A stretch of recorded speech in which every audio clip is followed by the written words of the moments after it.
นี่บ่สร้างตะกี้อยู่นี่บ่เบิ้ลหนัวเอานั่นโอ้รุ่นอีเมเพิ่นเฮ็ดให้ยังว่ามีสร้างเลยทุกคนเลยตะกี้ก็คือน้องก็มีเฮือนแปลนบ่ให้พ่อเจ้ามีบ่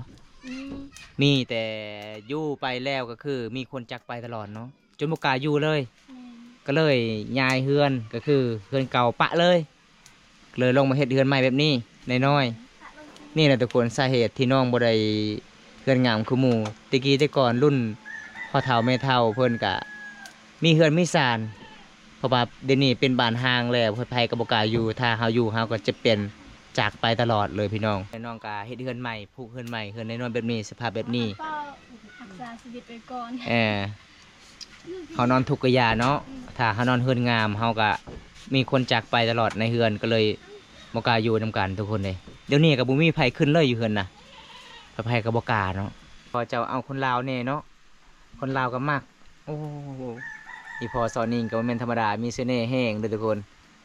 ซอนิ่งจะน้อยนี่ก็เลือกคือกันแล้วผู้บ่าวนี่บ่เลือกบ่คือพอคันเฮ็ดคืออีพอนี่บ่ได้เนาะเขาบอกว่าลายใจเด้อีพอได้เมีย5เขาคือได้นาขดองแพงบ่ตัวนั้นบ่อีแม่คือเราเอาเมียปะนะขดองแพงขดองอีแม่ถ้าได้เราขดองแพงขดองเอาพี่ตัวนั้นบ่ขดองอีแม่น่ะถ้าได้เราให้ตัวนั้นน่ะ3 เซนกีบโอ้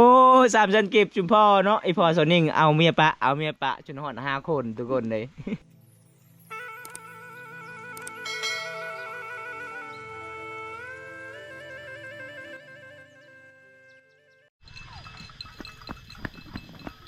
เอาท้ายสบายดีทุกคนสบายดีบรรยากาศงานตอนเสาร์ทุกคนเลยวันนี้บอมตากับซีเดินทางขึ้นหมู่บ้านสาวบึบ้านตาลีงไปหับชมประเพณีวิถีชีวิตเขตชนบทชุมพรบุรีทางนั้นทุกคนอันนี้คือหมู่บ้านแกงล่องเลยพระเจ้ากำลังสีเลี้ยงแบ่ปล่อยแบ่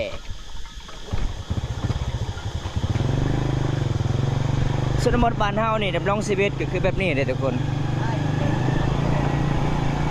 เวลาเขาเจ้ากระสิมาปล่อยแบกเขาเจ้าต้องไปเลี้ยงตามป่าตามดงทุกคนเลยชนบทบ้านเฮาผู้สาวลายเนาะกิ๊กคนลายเลยทุกคนหมู่บ้านแกงล่องชาวบ้านแกงล่องเขาเจ้ากันมาปล่อยแบกตามป่าตามดง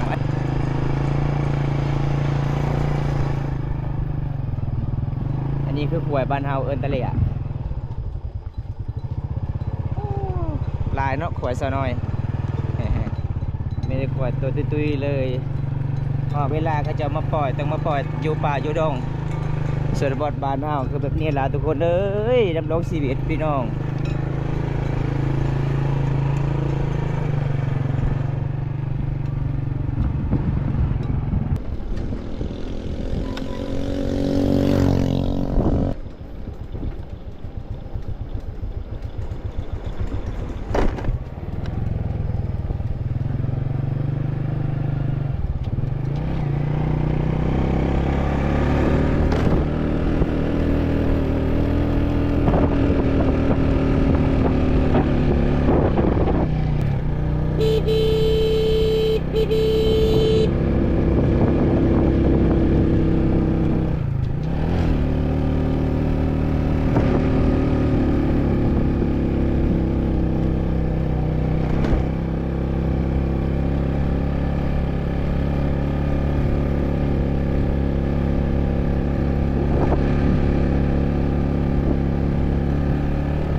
ป้า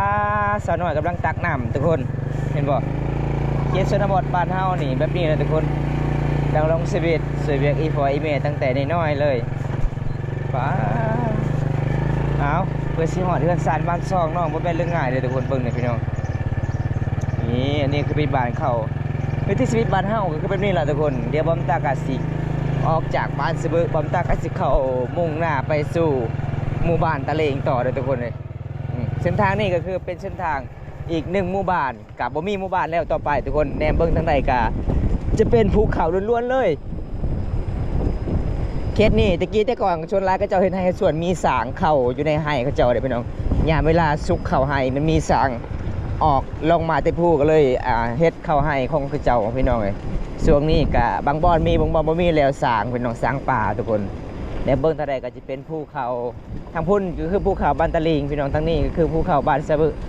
หมู่บ้านนี้ก็ติดกับซองหรือว่า3ตัวเมืองทุกคนเลยทางนี้ติดกับเมืองฟีนเมืองซิโปนทางนี้ติดกับเมืองตุ้มลานแขวงสารวันเด้อทุกคนอันนี้เส้นทางเดินทางเข้าบ้านตะลิงการไปมาก็สะดวกสบายแล้วช่วงนี้สะพานข้ามศิลาน้องก็สำเร็จเขาเจ้าก็สร้างให้ประชาชน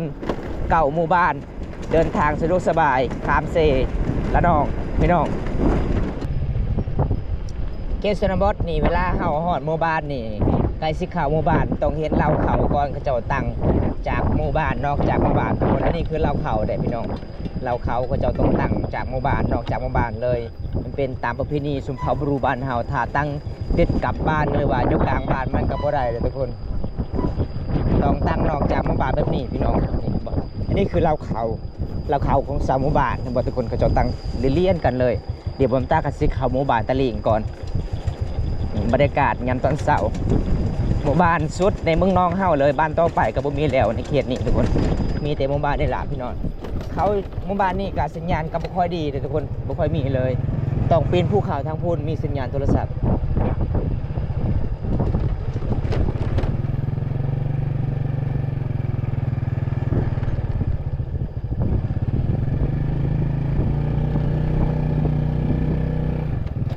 เพราะว่าจุดข้างๆก็จะเป็นตีนภูเขาหมดเขาเจ้าตั้งบ้านอยู่ลุมภูเขาพี่น้อง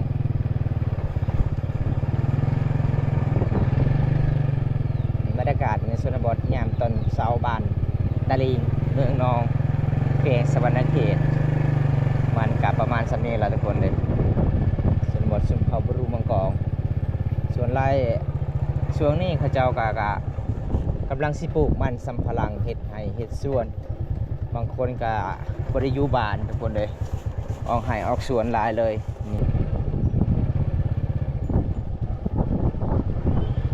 หมู่บ้านอยู่กับภูเขาเด้อพี่น้องธรรมชาติร่มสมบูรณ์มาก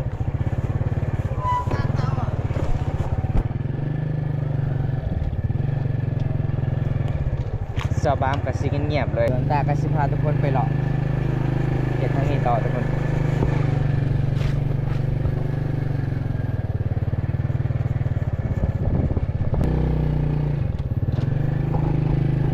ผู้สาว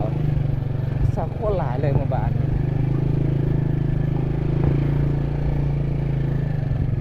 เตะเลยตะลุกเก่าเลย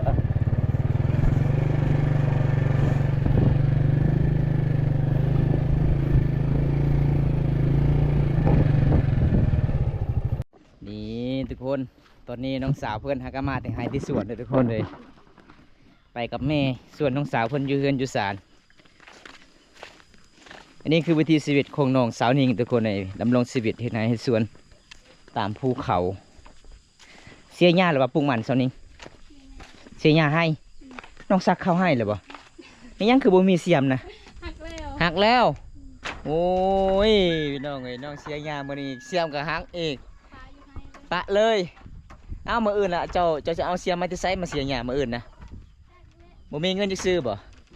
โอ้เอาพี่น้องผู้ใดใจดีก็ซื้อให้น้องเสียมเด้อพี่น้องน้องก็สิเสียหญ้าเด้อส่วนน้องสาวเพิ่นก็สิเลี้ยงละน้อง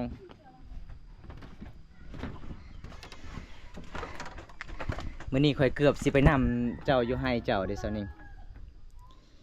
สาวานว่าให้เจ้าทางนี้แม่นบ่ทางนี้บ่ฮะ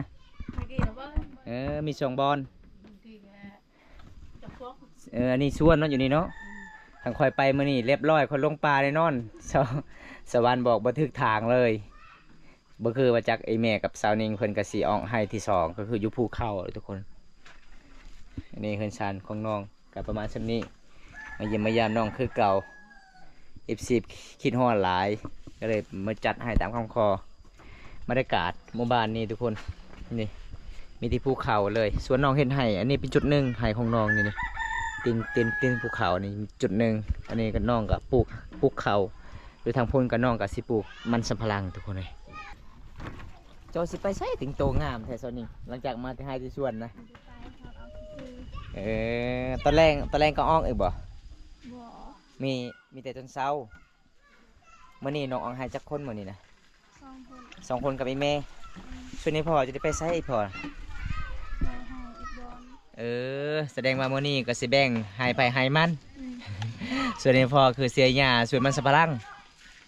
แม่นบ่เฮ็ดนั่นดิ เห็นยัง จับ เฮ็ดตูบเฮ็ดเถียงให้เนาะเอา น้องเมาลาบ่เป็นแล้วเถียงให้ทุกคน ภาษามังกรเอิ้นทับก็คือเถียงให้เด้อพี่น้องเอ้ย เอาตอนนี้คือดีฟอน้องประมาณ 12 โมงตอนเที่ยงทุกคนหลังจากผมตามมาเยี่ยมยามสาวานก็บ่สบายอีกเราบอกบ่สบายลายมือแล้วว่ะอกหักบ่มีผู้บ่าวเนาะ ก็เลยบ่สบายเลยสาวานว่าสาวนิ่งอยู่เฮือนบ่เห็นเลยทุกคนก็เลยสาวานบอกว่าพูนจะไปนำอยู่ทางไห้ทางพุ่นหันเข้าไปมื้อนี้เรียบร้อยเลยลงทางเลย มาจักว่าดอกออกไห้ผู้ที่ 2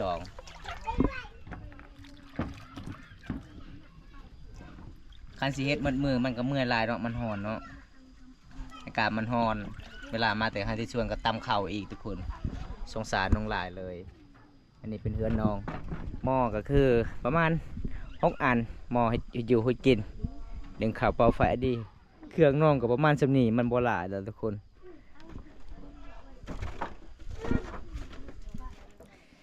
ยังมาทันกินข้าวเช้าบ่ซอนิ่งเจ้าบ่กินอาหารยังเมื่อเช้านี้พอไม่ยั้งอันนี้นะคนโบราณวะ โอ้จะไปการคืนนี่บ่เจอขี้เขาอ่อนเสานิ่งนี่ขยันเลยทุกคนเพิ่นกสิบิการเครียดนี่เลยทุกคนเลยเวลามาเฮือนเสานิ่งเนี่ยมันแปลกเลยทุกคนเลยแต่ละผู้สาวนี่เฮามาปึ๊บย่อพอข้าวปั๊บคือมีแต่เฮือนน้องคนนี้ทุกคนเฮือน3 บ้าน 2น้องทุกยากจนในหมู่บ้านแต่น้องนี่นิสัยน้องนี่สุดยอดใจดีน้องก็สิย่อพอข้าวให้เขกกินขนาดมาแต่ให้แต่สวนนะทุกคนไปเยี่ยมไปยามเมื่อใดถ้าบ่มีอาหารน้องก็สิตำแจ่วเป็นตามประเพณีบ้านเฮาสาวลาวใจดีถ้าผู้ใดเอาสาวนิ่งวัสนาบุญเด้อทุกคนเลยแต่เขาดอกแม่เพิ่นว่า50 ล้านเด้อลูกสาวค่อยขยันได้ คันผู้ใดเอาสาวนิ่งนี่ก็คือเวลาไปเที่ยวก็บ่เคยไปเที่ยวเวลากินเหล้ากินเบียร์ก็บ่เคยเลยทุกคนเลยน้องคนนี้เป็นคนเฮ็ดไร่เฮ็ดสวนอิหยังเตี่ยมงนะ เตี่ยมงบ่มักเผ็ดดิบมักเผ็ดดิบสาวนิ่งน้องสาวจะว่าอีก2 มื้อเพิ่นสิเอาผัวเลยเพิ่นเว้าได้ เพิ่นว่าบ่ไหวเลยอ้ายเอ้ยข่อยเฮ็ดให้2 คน2ไอ้น้องมีแต่เฮ็ดให้ตลอดก็สิเอาผัวแล้วตอนนี้ อันนี้ก็คืออีเมลของน้องนะพี่น้องอีเมลแล้วก็อีพ่อก็บ่แม่นอีพ่อแท้ๆเป็นอีพ่อเลี้ยงน้องก็คือมีพ่อตะกี้ก็คือเอามีพ่ออยู่บ้านตำรวจหลังจากนั้นอีพ่อเพิ่นปะแม่ก็สร้างครอบครัวใหม่ก็เลยเป็นพ่อเลี้ยงก็ฮักคือกันทุกคนเลยสุดยอดหลายเลยพี่น้องก็ได้อีพ่อที่ดีอีกส่วนอีพ่อเก่าของเพิ่นก็มีแต่ไปเล่นผู้สาวเจ้าสู้บ่ อีพ่อเจ้าล่อบ่ซอนิงคือได้เมียหลายพ่อเจ้าเก่านะพ่อเก่าเจ้านะ แจกเละแต่เห็นเขาว่าหน้าคือค่อยหน้าคือเจ้าเลยโอ้ยรอแล้วกันหน้าคือเจ้านะเราได้เมียจักคนแล้ว5 คนป้าระวังเด้อเจ้าจักหน่อยเจ้าก็สิเลือกผัว5 คนคือกันเด้คนการบ้านล่ะคนการบ้านล่ะเวลาได้เมียแล้วได้ลูก2แล้วปะตลอดเลยก็คือไอ้แม่ก็คือได้ลูก2แล้วก็ปะอีกได้สาวนิ่งกับสาวนางพี่น้องเลยหลังจากได้เมียผู้ที่5ก็คือเอาไม่ห้างบัดนี้ได้ลูก5บ่บ้านเท่ก่อนอ๋อนี่ทุกคนเลยผู้สาวที่เอาหลังอยากได้ลูกสาวได้ลูกชายก็เลยปะตลอดถ้าพอได้ลูกสาวนี่ปะตลอดเลยโอ้ แปลกเนาะไอพ่อเจ้าเนาะ Ui có ông con xem như ở lào เอา แบบนี้พี่น้องไอพ่อของสาวนิ่งอีพ่อแท้ๆเลยทุกคนเลยตอนนี้เพิ่นเอาเมียผู้ที่ห้าก็คือเอาไม่ห่างลูกซองอีกจะได้ลูกผู้ชาย คือเอาไอเมียสาวนิ่งนี่ได้แต่ลูกผู้หญิงเนาะก็เลยบ่อยากเลี้ยงสาวนิ่งกับสาวนางก็เลยน้องก็ดำรงชีวิตตามลำพังแต่ใครน้องก็มีอีพ่อที่ใจดีแล้วก็ฮักแพงดีที่สุดเลย นี่หลังจากเพื่อนมาแต่ให้เดี๋ยวส่วนเพื่อนก็สิจับกบจับเขียดเลยเด้อทุกคนเมื่อสานได้ อยู่บ้านเจ้าเขียดหลายเนาะเขียดยังเพิ่นนี่เขียดกระปาดบ่ภาษาบางกอกนี่เขียดยังบระพระเขียดกระปาดทุกคนเลยน้องยังบ่ทันกินข้าวเที่ยงน้องสาวเจ้าคือบ่ได้ออกมื้อนี้ปกติน้อง3 คนเนาะอีแม่อยู่เฮือนแม่เบิ่งลูกสาวเฮ็ดเวียกเฮ็ดงาน2 คนตลอดไปกับอีพ่อ3 คนเลยแม่มาซอยคือกันทุกคนเสียหญ้าเขายังบ่ทันได้ปลูกหญ้ามันหกแล้วบ่มีเงินอยากซื้อยาฉีดบ่อ๋อคันมียาฆ่าหญ้าไข่เนาะเหือของน้องเต็มหน้าเต็มตาทุกคนเลย นี่คืออาหารบ้านเฮาเด้อพี่น้องเขียดตะปาดบางคนก็บ่กล้ากินเด้เขาบอกคนโบราณเด้นี่เด้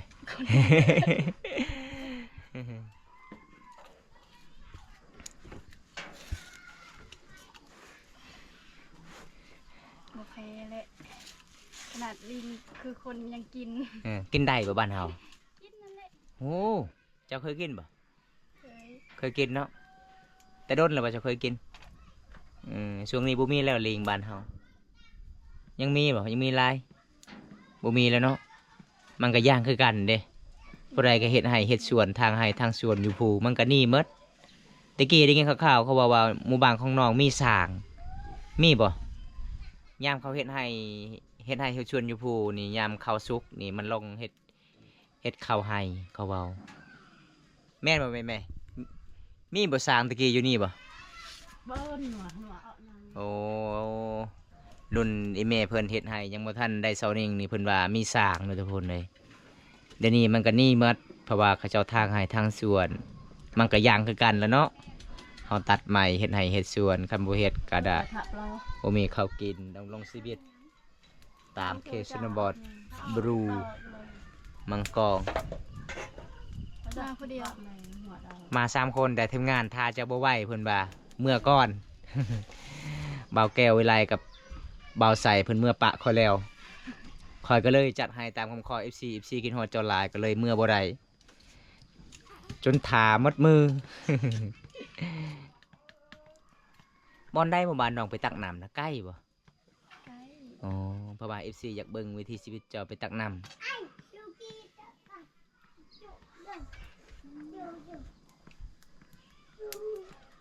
ตะแรงได้บ่พาอายไปตักน้ำ ได้ ได้เนาะ เบิดพอดี เอาทุกคนสิไปเบิ่งวิถีชีวิตน้องไปตักน้ำแล้วก็สาวบ้านเพิ่นว่าน้ำเพิ่นก็สิหมดคือกันเด้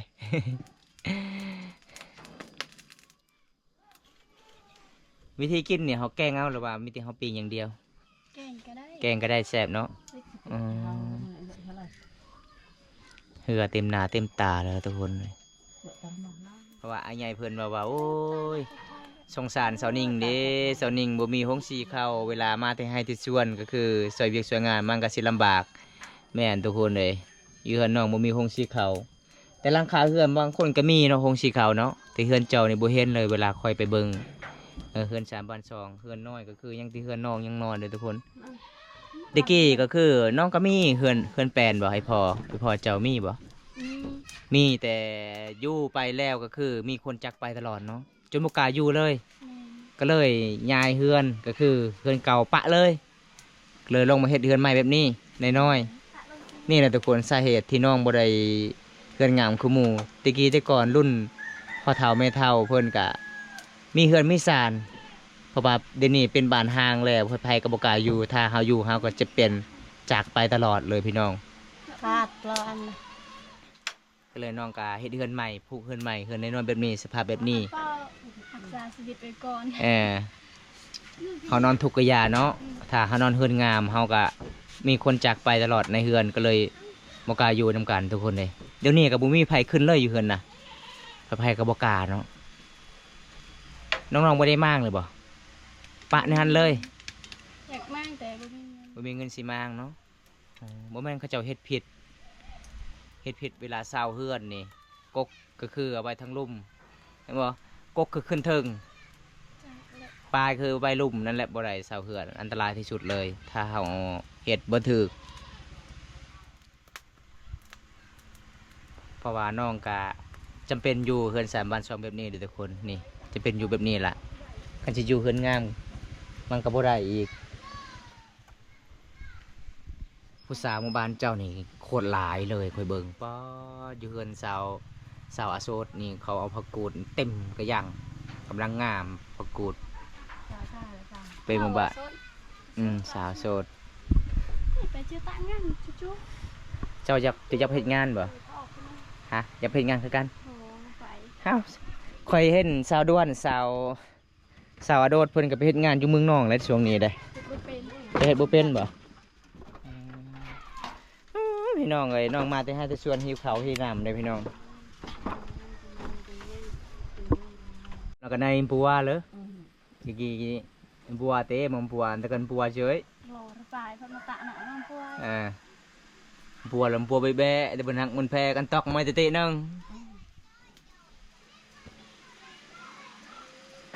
เดี๋ยวนอนก่อนกินไปนะ อีพอเจ้านะอีพอเจ้าเอาคนลาวเนี่ยเนาะคนลาวก็มักโอ้อีพอสอนิงก็บ่แม่นธรรมดามีเสน่ห์แห้งเด้อทุกคนสอนิงจะน้อยนี่ก็เลือกคือกันแล้วผู้บ่าวนี่ บ่ บ่เลือกบ่ บ่คือพอ คันเฮ็ดคืออีพอนี่บ่ได้เนาะเขาบอกว่าลายใจเด้อีพอได้เมียห้า เขาคือได้นา ขะดองแพงบ่ตัวนั้นบ่อีแม่คือเราเอาเมียปะนะ ขดองเพกดู ขะดองอีแม่ถ้าได้เรา ว่าขดองเพก ขะดอง เอาฟรี เอาพี่ตัวนั้นบ่ ตัวบนขดองตัว ขะดองอีแม่น่ะถ้าได้เราให้ตัวนั้นนะ ตัวไปชามเช็ค 3เซนกีบ ตัวขดองเพก โอ้3เซนกีบจุมพ่อเนาะอีพ่อโซนิ่งเอาเมียปะจนฮอด5คนทุกคนเลย สาเหตุที่พี่พ่อโซนิ่งเอาพวกเมียตัวนั้นก็คือขะดอง3เซนกีบพี่น้องเอ้ย3เซนกีบตะกี้ก็คือ ซื้อข้าวมันก็ได้3-4 สอบเด้อพี่น้องเอ้ยเจ้าเฮ็ดหยังนี่เจ้าสิจีนี่บ่เอาพี่น้องเอ้ยน้องก็สิจีมักผิดก่อนวันนี้ก็สิตามติดวิธีชีวิตสาวนิ่งหมดมือเด้อทุกคนสิพา FC ได้รับชมอัปเดตน้องสาวคนนี้หากมาแต่ให้แต่ส่วนดำรงชีวิตเป็นคนขยันเป็นคนสู้ชีวิตขนาดน้องมีพอเท่ๆพอกระปะอีกตอนนี้พอเห็นน้องใหญ่แล้วเป็นคนขยันก็อยากให้อยู่น้ำอีกบ่ให้เจ้าอยู่น้ำเราอีกแล้วเจ้าสิเลือกพอคนใหม่หรือว่าเจ้าสิเลือกพอคนเก่า เราเลือกแต่เลือกอยู่นำแม่ มีอยู่น้ำแม่เนาะทางในก็ฮักบ่ อืม อืม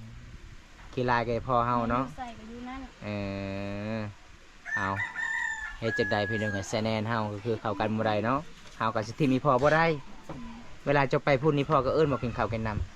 ำแล้วมีเงินเราก็ให้เราคือบ่ขอเจ้าคือบ่ขอให้พ่อขออยากได้รถจักรเด้อ บ่กล้าบ่อยู่เฮือนลาวนี่มีบ่น้องอยู่เฮือนพ่อเจ้าแท้ๆนะมีบ่มีเฮือนใหญ่มีรถมีรางโอ้แต่อีพ่อเจ้า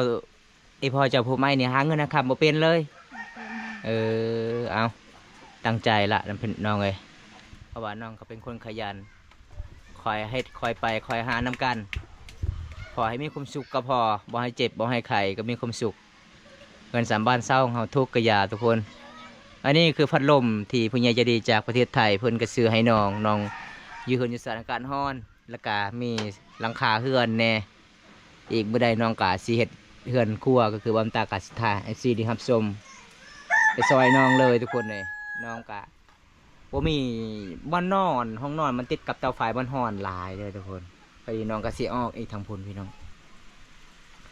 โอ้มันใหม่โพดเฮ็ดเจ้านะภาษามันก็เอิ้นเตียวบ่เตียวมง น้องมาเฮือนมาสันปึ๊บน้องก็สิย่อผ้าขาวตอนนี้น้องก็สิเฮ็ดแจ่วเด้อทุกคนเลยสูตรของน้องนี่ตำแจ่วนี่ต้องเผาต้องจี้เด้อพี่น้อง เที่ยวแล้วไปเดือม ไม่ย่างนี่ปิ้งนัวบ่ อืม ปิ้งนัวน้องก็สิมัดไว้บัดนี้บ่ให้น้องเจ้ากินส้มเนาะ ถ้าน้องเจ้าอยู่เฮือนคนเดียวน้องเจ้าเอิ้นหมู่คู่กินส้มมันหมดเด้ ได้เงินมาแต่ไสซื้อปิ้งนัวน้อง ในสิเจ๊ให้บางโปรย เมื่อวานนี้งานดองอยู่บ้านเจ้าบ่ เลยกันน้ำแป้ โอ้ ง น้องได้กำไรจักแสน เดือนหนึง แสนหนึงกำไรบ่หรือว่าลูกทุน เต็มเลย ได้กำไรเนาะหอบนี้เนาะสุดก่อนลูกทุนหลายแห้งเลยทุกคนเลย ไอ้ตั้ม เออ เจ๊มาหก ขายตามอีกวันนี้มือสุดก่อนๆก็คือบอมตาไปยิบไปยามน้องลงทุน70,000เห็ดต้มหวาน หรือว่าสักคูน้องก็ขายได้50,000กีบเลยทุกคน ได้แล้วนึง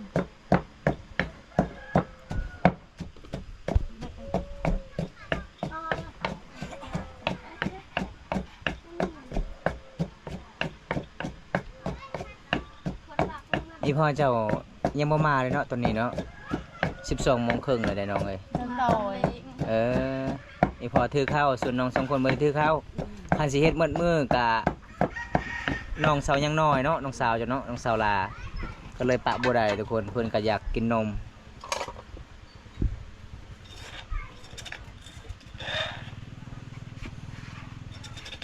ผู้สาวที่คอยไปทายหลายๆคนนี่มีแต่เจ้าได้เซานี้เว้านิ่งๆเฮ็ดหยังก็นิ่งๆ แบบเว้าเป็นตรงเลยทุกคนเลยมันบ่คือสาวคนอื่นคิดตัวตลอดเลยแต่น้องนี่นิ่งขนาดเลยทุกคน ผู้สาวบ้านเจ้าเนี่ยหลายคนคิดตัวบางคนมีแฟนแล้วว่าบ่มีแฟน บางคนว่าเจ้าไปเที่ยวบ่เคยไปเที่ยวสุดท้ายค่อยเจอไปเที่ยวกับผู้บ่าว แต่เวลายามบุญนี่ค่อยบ่เคยเจอจักเทื่อเลยเจ้านะเวลาเขาอยู่เมืองค่อยอยู่ไกลๆกับเมืองก็บ่เห็นเจ้าตลอดเลยปกติหมู่บ้านเจ้าเนี่ยหลายคนค่อยเห็นเด้แต่เวลามาบ้านเจ้านี่เห็นแต่เจ้ามาแต่ให้แต่ชวน เวลาไปหาน้ำไม้ตักน้ำเบิ่งแล้วก็สงสารน้องหลายทุกคนเลยนี่เห็นบ่ทุกคนเวลามาเฮือนมาซานนี่คืออาหารเด้อทุกคนอาหารเขตชนบท คนเราก็มา ผู้ใดบ่เคยกินบ่โลกนี่พี่น้องเลยแบบโบราณเลยเขียดตัวบักใหญ่เลยพี่น้องเขียดนี่มีแต่เขียดตัวบักใหญ่พี่น้องเลย เอ้า ฝน เออ บ่คือเด้ บ่คือบ่มันมีตีนมีแขนมีขาเด้มีนิ้วไปพร้อม เอิ้น บางหัวมันบ่คือ บ่คือหัวเนาะคันกบก็บ่กบอันนี้กบก็บ่แม่นกบ ทุกคนมันขึ้นกกใหม่ได้เนาะปีนกกใหม่ได้ทุกคนเลยFC นี่เด้อ มากินข้าวน้ำกันได้ออีกสิ นี่พี่น้องน้องหากันมาแต่ไฮแต่สวน เอ้ากินแล้วแม่น้องขอยเห็นเจ้าหิวข้าวให้น้ำมาแต่ไฮแต่สวน เขียดยังก็ ฮะ เขียดยังก็ เขียดตะปาด นี่แหละเห็นเขาเล่น TikTok มาหน้าคือเขียด เอามากินข้าวน้ำกันเด้อทุกคนเลยนี่อันนี้ข้าวให้เนาะนี่เนาะ อืม ข้าวให้เป็นเม็ดใหญ่ๆเลยทุกคน มาบ้านน้องก็ใจดีมีติ๊บข้าวใหญ่ๆเลยน้องก็สิหยอดผักข้าวให้กิน นี่คือคือ โอ้1 โมงแล้วเด้1 โมงแรงเลยเด้อน้องเอ้ยบ่าย1 โมงแรงแล้ว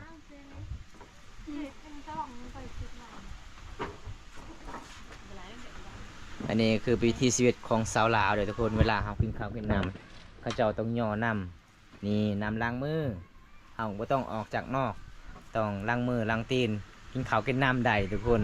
นี่แหละประเพณีชุมพบรูกินอะไรแม่น้องเคยเห็นเจ้าหิวข้าวหิวน้ำเลยได้บ่าย1 โมงแล้ว หิวปันได ไปหิวบนใดบ่เคยอดข้าวอยู่เวลาน้องออกให้ออกส่วน เฮ้ย มัดมือเคยอยู่บ่อ๋อเก่งเนาะเจ้าเนาะ มันยังบ่ได้ไปที่เสา อ๋อไปจากโมง ไปหิว ไปจากโมงวันนี้นะ ไปเปิดมือ 8 โมงปกติน้องออกให้นี่ประมาณจากโมง6 โมง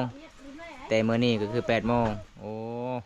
เอาเบิ่งน้องกินสิแซ่บหลายเลยทุกคนเลยพอเดี๋ยวจะกิน อาหารแบบนี้ก็มาบ้านสาวนิ่งเด้อสาวนิ่งก็สิไปหาให้ทุกคน หันแปด อาหารแปลกหลายเลยพี่น้องเลยแต่เฮาเคยกินมันก็แซ่บเด้อพี่น้องเอาน้องว่าหิวข้าวหิวน้ำเบิ่งน้องกินทุกคนจนหมด3-4 โตเห็นบ่ บ่ได้บ่เคยกินนี่กินบ่ลงเด้อทุกคน แต่บ้านเฮานี่ยังกินง่ายอยู่ง่ายพี่น้องอยู่แบบง่ายๆกินแบบง่ายๆเลยมีหยัง ชีวิตรอด เพื่อเอาชีวิตรอดทุกคน หลังจากกินแล้วน้องก็ต้องเอาไว้บอนนั่นให้บอกบางคนบ่เข้าใจว่าเป็นหยังเขตชนบทต้องเฮ็ด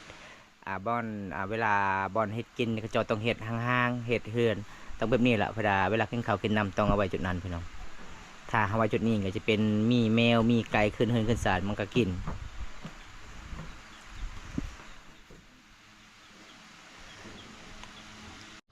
นี่เด้อทุกคนหลังจากน้องกินข้าวกินน้ำแล้วตอนนี้น้องก็สิเกียมไปตักน้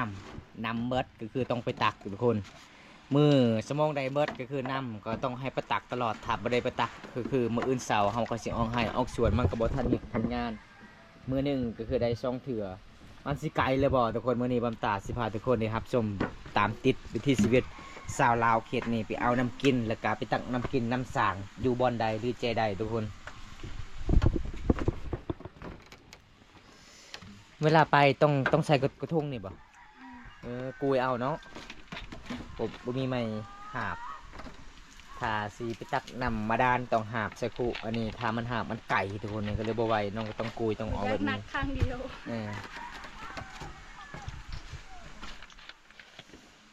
ตอนเช้านี่ประมาณจังโมงหนูไปตักตอนเช้า บ่ได้ไป บ่ได้ไป ไปเธอเดียว มีที่ไปตอนแรงมื้ออื่นเช้าคือมีแต่ออกให้เนาะถ้าไปตักตอนเช้าจะมาทันเวียกทันงาน